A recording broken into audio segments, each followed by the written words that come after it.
Hi, my name is Davin Sundvik with a catch today, and we're going to be going over my hunting story number 11. So that's my 11th big game hunt.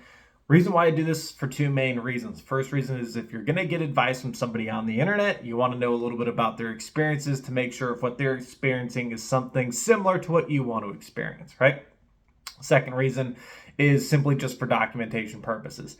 If any of my family or friends want to use my experience and my growth and my story in order to get into hunting, I'm just documenting it for that purpose so that they can go do it. So, with that being said, let's get right into the video. So, this particular hunt, this is my 11th big game hunt here in Nevada. It was a mule deer buck hunt in Area 17 for the early season. So I've hunted this hunt at this point in my life. This is my second time. So I knew a little bit about the area. I had learned some things from the previous hunt that I wanted to apply into this hunt. So here are a few of those details just right up front. First thing is, I knew that other hunters hunted this area pretty heavily from the road, right? And I knew that you had to have some type of, I don't want to say like advantage, but you had to have some type of a strategy for managing the movement of deer that the road hunters cause. And you want to be in the path of least resistance for those deer. Essentially, how it comes down to. That's one thing that I knew. Second thing that I knew is I knew that one of the good areas to be sitting near or is a piece of private property and public property boundary. So you sit obviously on the public land, but near the boundary of the private property. And in this particular area, actually in Nevada as a whole, you cannot shoot a rifle within 5,000 feet of a residence. So a lot of rifle hunters would avoid this very specific section of the property, and they would just go to other boundaries of this person's land in order to hunt, right? That were a little bit further away from their house, right? And so I'm on this part of the property. It's public property, but I'm on this part of the land where you're not quite 5,000 feet. Maybe at some points you are. So I decided to use a shotgun, which only requires you to be 1,000 feet from a dwelling in order to be able to shoot legally in Nevada.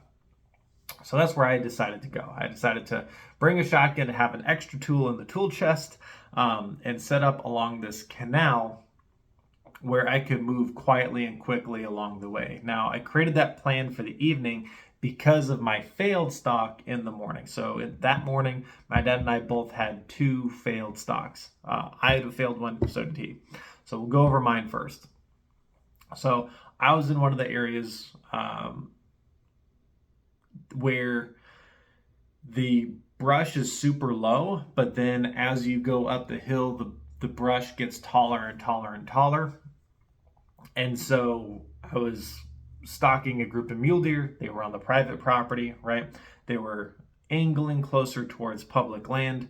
And so I was trying to set up and try to estimate where they were going to angle off into. Well, by the time they had gotten very close to the fence line, there's very little brush in my general area to be able to make any movement without spooking them, and they had just crossed the fence a little bit too far away from me in order to get a shot opportunity. Again, I'm hunting with a shotgun, close range weapon, right? So I couldn't do that. My dad, he had set up further up the hill. Obviously, because of that reason, right? You don't want to be too close to this person's property when you're shooting a rifle. Not only is it basic courtesy, but it's also the law, right? So in this particular area where he's hunting, the brush is a little bit high, right? And so I'm going to talk a little bit about mule deer anatomy just for the basics of the video. So this cardboard is a deer's chest, right? The bottom of their chest to the ground on a short mule deer is somewhere closer to 23, 24 inches, maybe even all the way down to 20 inches. On a tall mule deer, the bottom of this chest is like 26 to 28 inches. It's not super high. The top of their back on a tall mule deer is about 42 inches, right? Maybe on a really big one, right? Really mature buck, you can get up to 44, but it's very rarely that high. So the center or the vital zone of a mule deer is right around 30 to 36 inches off the ground, depending on the height of the mule deer, right? And again, on a doe or a smaller buck, it's going to be closer to that 30-inch mark, right? So think of what 30 inches is on the average guy. Well, 30 inches is just above your hip, right? Almost at the bottom of your waistline, right? So if you're in brush that's about that deep, all you're going to see is the backs of the mule deer, the top of the back, the neck, the head when it lifts up its head when it's done feeding, and you'll see the antlers on it. And that's what my dad saw walking right past them. So, in general, if you are setting up for a shot opportunity where you can be sitting or kneeling, you want about that mid-thigh brush. It's just tall enough to be able to kind of crawl through and stay beneath the brush line so you can get close to the mule deer on a stalk if you needed to, but it's not so tall where you wouldn't be able to see the mule deer or shoot past it. Now, mule deer that are bedded, oftentimes you will not see them even in thigh-high brush, simply because if their head is down, it's definitely going to cover their body. With that being said, understand that this is specifically for a shot opportunity. If you're up on a hill, glassing downhill specifically just to see mule deer, and then you're going to put a stalk on them after they've bedded down, that's a completely different strategy. But understand, if the brush is above that mid-thigh level and it's kind of getting up to your hip or even a little taller, you're going to be taking a standing shot that has to be very close range because you have to get an angle down onto the mule deer in order to see them properly. So that's two lessons that we can learn from our failed attempts in the morning. However, in the evening, I set up in an area where there was a little canal that had ran on the public land, and I think this was a canal that sometimes fills up with water where they need to flood the fields for watering purposes, or when the fields get flooded, it's an overflow area. I don't really know the exact use of this because I've only seen water in this canal one time, and this particular day was not a day where I've seen water in it. It was completely dry. So I'd set up in the canal, and about an hour after I'd set up in there, a group of hunters had drove by me in a quad or an ATV, some type of vehicle that could hold about 3 or 4 guys. And that was about it. So they drive by and they set up on a far corner of this guy's ranch. This guy's ranch is huge, by the way. So to drive along his property edge takes some time to do. So about 30 minutes to 45 minutes later, they spooked some mule deer that were headed towards that corner, and they had started angling towards me. Well, eventually they get right out in front of me, and I believe they're about 100 yards away. And I knew that you can shoot a slug out of a shotgun at 100 yards. However, I wasn't confident shooting at 100 yards because that was the maximum distance that I had brought it out to. Now I'm shooting in the field and not shooting off of a bench, so I wanted to get a little bit closer. Well, they start angling towards the field, right? And I stay down in that little trench, and they can't see my movement, and I pop up at what I believed was about 60 yards away. I go ahead, take the shot.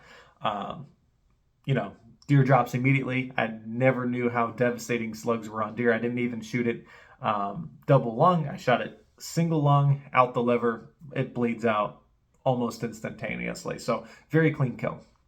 But one thing that I had learned is that, first of all, this deer was a lot smaller than I thought it was. So I thought it was further than it really was. So I was actually shooting at about 40 yards when I had first seen the mule deer that were, when they'd actually gotten perpendicular to me from the field to my line of sight, they were actually only about 75 yards away. So I want you to understand this concept. You're more likely to miss a deer at 400 yards than you are to scare it stalking from 400 yards into 200 yards. And what I mean by that is, don't be afraid to stalk in closer to take an easier shot, right?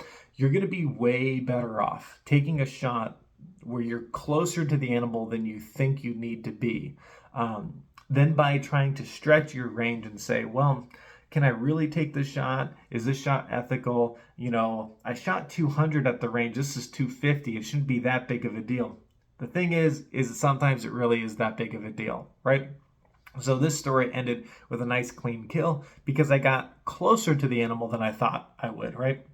And so I want just this experience just to show you that um, that you don't have to snipe the animals at a really long range, right? And I say that because the next few animals that I hunt, there are some different animals where once in a while there's a shot that's taken that's not necessarily doesn't necessarily go the way that I expect it to go.